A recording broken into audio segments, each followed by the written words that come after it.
네, 이번 시간은 뉴스엔 파워 인터뷰 코너입니다. 국민의힘 대선 경선이 막바지에 접어들었는데요. 당 선관위가 오늘 갈등을 빚었던 여론조사 문항 방식을 결정하면서 속도를 내고 있습니다.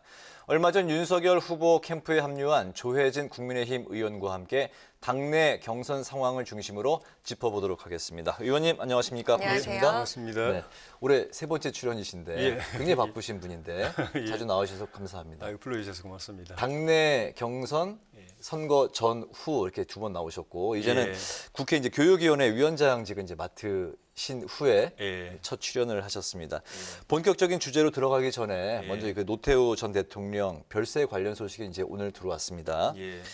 의원님이 평가하시는 고인의 역사적 성과, 공과 예. 어떻게 평가를 하십니까? 다 아시는 것처럼 이제 집권 과정은 12.12, 5.18 과정을 통해서 했기 때문에 역사에 그거는 얼룩으로 남아 있죠. 네. 그런데 대통령 되는 과정에서는 그러니까 민주화로 넘어가는 과정에 일정한 그 역할을 하셨죠. 그러니까 후보로서 또 대통령 되고 난 뒤에 지금 기억나는 게 이제 위대한 보통 사람들의 시대라는 네. 이제 캐치프레이즈로 내걸고 탈권위 시도를 했죠. 진짜 탈권위는 나중에 이제 같은 그 노시성을 가지신 이제 노무현 대통령 때 우리가 이제 탈권위를 이제 제대로 이제 보게 됐는데 네네. 노태우 대통령도 그런 시도를 했었죠. 가방도 본인이 직접 들고 지금으로 보면 당연한 건데 그때는 나름 파격적인 그런 시도를 했었고 네. 그리고 그 전에 이제 6.29 선언을 통해서 국민들이 바라던 직선제가 도입될 수 있게 해줬고 그리고 재임 중에는 북방 정책을 통해서 그 뒤에 김영삼 대통령 시대의 세계화로 네. 갈 수 있는 어떤 징검다리 같은 걸 이제 놓은 측면이 있죠. 네네. 최근에 투병을 상당히 오랫동안 하셨는데 참 돌아가셨다는 소식을 듣게 됐습니다. 네. 알겠습니다. 13대에서 이제 또 20대까지 벌써 예. 세월이 그렇게 흘렀습니다. 아우, 예. 네, 이제 질문 드리겠습니다. 예. 그렇게 조금 전에 말씀드린 대로 이제 국회 교육위원회 이제 위원장직을 맡으셨는데 예. 그 이후에 이제 처음으로 이제 국정감사가 진행이 됐고 지난주 예. 이제 마무리가 됐습니다. 예. 이번에는 윤석열 전 검찰총장 부인 김건희 씨 문제 예. 그리고 조국 전 장관의 딸 조민 씨의 문제 등이 쟁점이 됐는데요. 예. 이번 교육위 국정감사 어떻게 총평을 들을 수 있을까요? 제가 이제 국회의원 생활 이제 3임기째고 그전에 이제 보좌관 생활까지 하면서 국회를 오랫동안 지켜봐 왔는데 대통령 선거 직전에 정기국회는 늘 싸움터입니다. 전쟁터입니다. 대선 전초전이기 때문에 그런 거에 비하면은 이번은 상대적으로 싸움이 좀 덜 했다는 느낌이 들어요. 그러니까 그때 과거에는 전방위적으로 이슈를 막 터뜨려 놓고 이해가 공방을 벌였는데 이번에는 우리 야당 입장에서 볼 때는 대장동 이제 게이트라고 하는 이제 상대적으로 좀 단일화된 이슈고 그것과 관계된 상임위가 제한되어 있었기 때문에 과거 같으면 전 상임위가 시끄러웠을 텐데 관계된 상임위에서 조금 시끄러웠고 저희 교육위원회는 직접 그 대장동 게이트하고는 이제 관련이 없었는데 과거에 교육위가 좀 많이 시끄러웠어요. 이념 또 노선 이런 게 첨예하게 부딪히는 그런 상임위라 가지고 제가 상임위원장 내정됐다는 소식을 듣고 민주당에 이제 저하고 가까운 우리 노웅래 선배 의원께서 농담으로 지나가면서 당신이 상임위원장 되면은 교육위에 평화가 오는 거야? 그러시더라고요. 그래서 제가 가서 평화 공존 체제를 이뤄보였습니다. 그리고 이제 많이 노력을 했는데 그래도 이번에도 그 국감 도중에 고성이 오고 가는 장면 좀 있었고 과거에는 또 여야 간에 주로 그러는데 이번에는 또 정부 측하고 야당, 정부 측하고 여당. 야당 의원과 유은혜 부총리 간 뭐 논쟁이 좀 있었죠. 그런데 여당에 우리 간사님하고도 상당히 좀 고성이 좀 오고 갔는데 그거는 이제 정치 현안이 아니라는 말이죠. 정치 현안이면 그렇게 될 수 없거든요. 그냥 민생 현안, 정책 현안이니까 여당하고 정부하고 사이에도 이렇게 이견차가 크니까 상당히 좀 시끄러운 장면이 있었는데 그 외에는 그래도 비교적 조용했습니다. 잘 진행이 됐다라고 충평하고 계시는군요. 저는 힘들었습니다. 알겠습니다. 네, 그리고 조 의원께서 지난주 윤석열 캠프에 또 합류를 하셨잖아요. 예. 예비 경선 당시 지지하셨던 최재형 전 감사원장은 홍준표 후보를 택했는데 예. 다른 행보를 택하신 이유, 그리고 이 캠프에서 지금 앞으로 할 계획들 어떤 게 있을지 궁금하거든요. 저는 개인적 인연으로 보면은 홍준표 후보, 유승민 후보, 원희룡 후보가 다 친한 선배고 친구고 네. 그런데 일찍부터 우리 당을 위해서 제가 할 수 있는 일은 정치에 처음 들어오시는 분, 선거에 경험이 없이 뛰어드시는 분을 도와드려서 그 좀 실수를 적게 하고 네. 좀 안착할 수 있게 해드리는 것이 야당으로 정권 교체하는데 제가 기여할 수 있는 영역이다. 네. 라고 마음이 이미 일찍 정해져 있었어요. 네. 그런 중에 이제 최재형 원장님하고 먼저 인연이 닿아가지고 도와드렸는데 이제 4강에 못 들어가시면서 일단 캠프가 네. 이제 해체됐는데 경선이 그렇게 많이 안 남았기 때문에 경선 끝날 때까지는 그냥 정중동 하면서 본선에서 우리가 어떻게 해야 될는지를 네. 구상하려고 있는데 윤석열 후보 측에서 그 시간이 많이 안 남았지만 중요한 시기이기 때문에 꼭 와서 좀 힘을 보태달라 그러셔서 같이 하게 됐습니다. 네, 한 열흘 정도 남겨두고 예. 이제 합류를 하시게 됐군요. 아니죠. 한 20여일 정도 됐죠. 합류하신 지가. 예. 네, 네, 알겠습니다. 예. 이제 한 열흘 정도 이제 남았는데 예. 그 윤석열 후보 이제 캠프에서는 전두환 씨 발언 논란 그리고 예. 이제 반려견 사과 이제 예. SNS에 이제 게재된 그 사진 어떻게 그 평가하고 지금 어떻게 바라보고 있습니까? 필요 없는 말씀을 하신 거죠.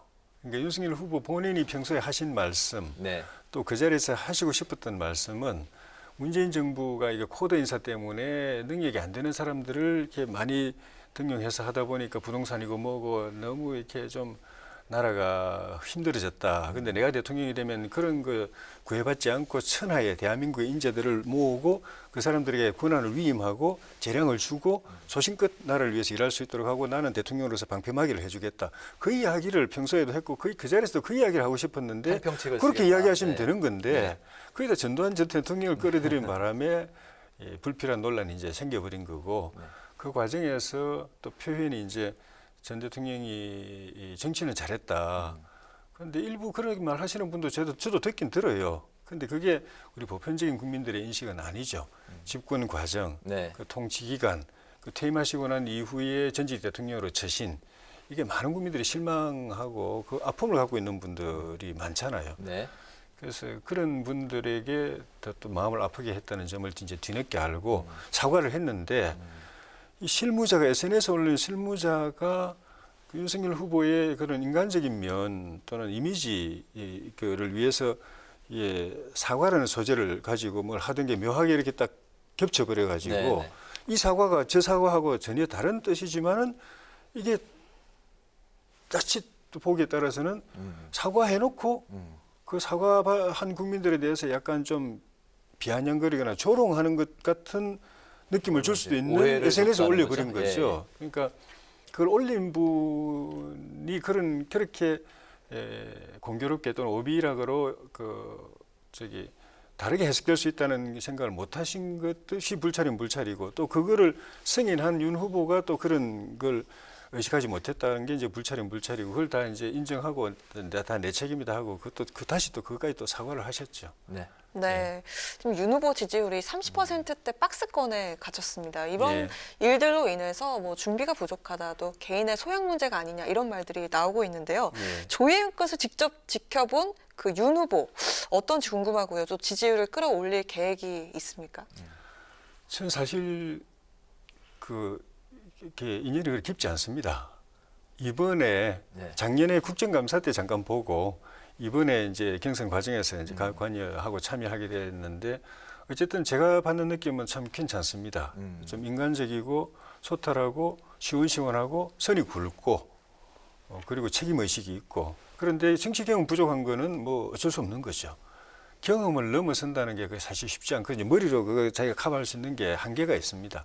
그런 점들이 이제 크고 작은 이 논란으로 이제 노정이 되고 그게 지지율을 더 올릴 수 있는 걸 발목을 잡고 있는 부분이 있는데 경선을 잘 마무리해서 후보가 되면 그 다음부터는 선대위도 새로 꾸려지고 네. 당력이 총집결되면은 본인이 가진 장점을 좀 더 적극적으로 국민들에게 설득력 있게 호소력 있게 느낌이 오게 보여드릴 기회가 올 거로 봅니다. 네. 경선 기간 동안의 지지율하고는 또 다른 차원의 지지율 궤도로 또 진입을 할 기회가 올 걸로 생각합니다. 네, 알겠습니다.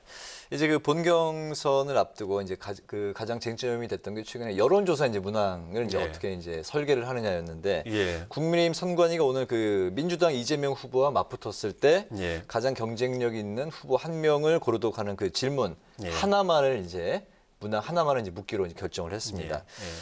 홍준표 후보가 요구했던 사지선다형과 이제 가까운 방식이다 이렇게 평가를 하고 있는데 그렇다면은 윤 후보 측은 어떻게 해서 이제 수용을 하게 된 건가요? 당에서 결정한 건 받아들일 수밖에 없죠. 지금 얘기를 안 받아들이면은 경선 일정에 근본적인 차질이 오게 되는 것이고, 그거는 당의 후보가 되려는 입장에서는 본인이 일정 부분 손해를 입거나 불이익을 입더라도 우리 흔히 하는 말로 판을 뒤집어 보면 안 되죠.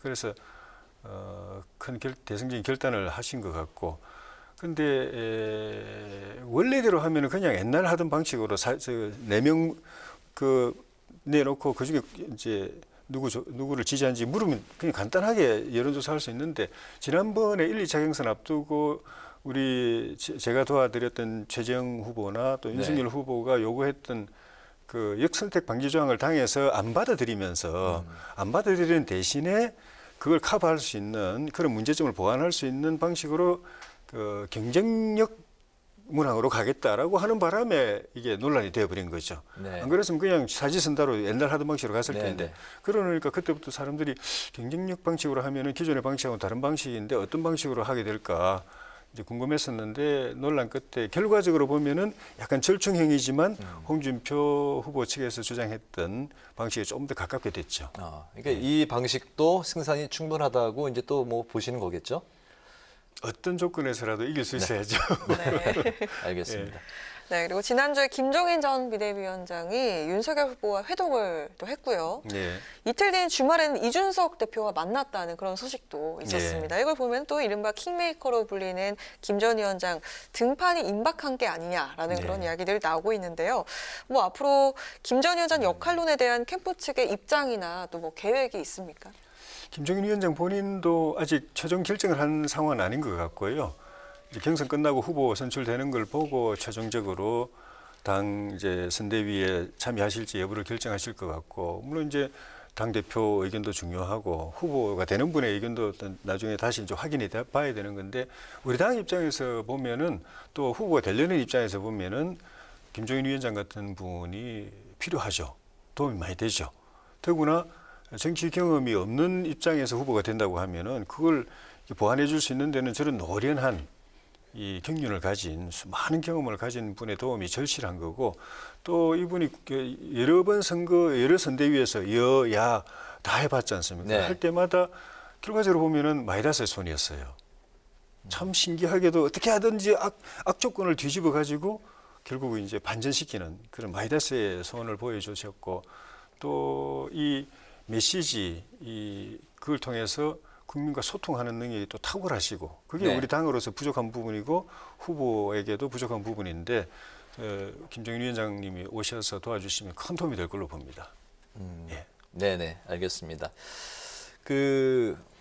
최근에 안철수 대표와 김동연 전 부총리가 이제 특히 이제 김동연 부총리가 이제 신당 창당을 하면서 제3지대 이야기가 이제 많이 나오고 있습니다. 거기에 이제 심상정 정의당 이제 후보까지도 합류 가능성도 언론에서 이제 이야기가 나오고 있는데, 제3지대 어떻게 바라보고 계십니까? 정의당하고 그 나머지 두 분은 조금 입장이 다를 수 있다고 봅니다. 정의당은 옛날에 처음에 민주당하고 같이 후보 단일을 했다가 굉장히 어려움을 맞고 나서는 그다음부터는 계속 끝까지 이제 완주를 해서 그 당 나름의 대통령 그 후보 지지율, 득표율을 뭐 5%, 6% 이렇게 꼭 확보를 하고 그게 당으로서 존립 기반이 되어 왔거든요. 그래서 이번에도 민주당하고 뭐 연대하는 일은 없다고 이제 공언을 하고 있고, 그런데 나머지 두 분은 김동연 후보는 아직은 뚜렷하게 밝히고 있지는 않지만은 이제 추정이 가능한 부분이 있고, 안철수 후보는 확실하게 민주당하고는 선을 그어버렸고, 민주당하고는 다시 돌아갈 수도 없고, 민주당이 또 받기도 어렵고, 근데 이제 그전에 중도라고 했는데 지금 지난번에 오세훈 우리 그 서울시장 후보하고 단일화 할 때는 중도 보수라는 큰 무대에 자기가 이제 몸을 얹고 이제 여기서 뜻을 펴겠다는 걸 확실히 했거든요. 네. 그래서 중도 보수 진영이 정권 교체를 하는 데 있어 가지고 본인이 만약에 끝까지 완주하는 것이 야권표를 분산시켜 가지고 걸림돌이 된다 하면은 그런 길은 절대 안 가실 것 같고 어떤 선택을 하든 간에 정권 교체하는데 힘을 모으는 최종 선택을 하시지 않을까 그렇게 생각하고 그 점에서는 보면은 그렇다고 정의당이 중도 보수하고 후보 단일화를 할 건가 그 가능성은 크게 높지 않다고 본다면은 정의당 그 심상정 후보의 진로하고 안철수, 김동연 후보의 진로하고는 결국 최종적으로는 종착점이 다를 가능성이 높다 그렇게 봅니다. 아, 그럼 뭐 파괴력이 그만큼 좀 떨어질 수 있겠군요. 세 분이 만약에 후보 단일을 해가지고 거기가 당선자가 나올 수 파괴력이 있다면 있지만 시도해 보겠죠. 각기에 이제 뭐 다른 길을 간다면, 예, 네.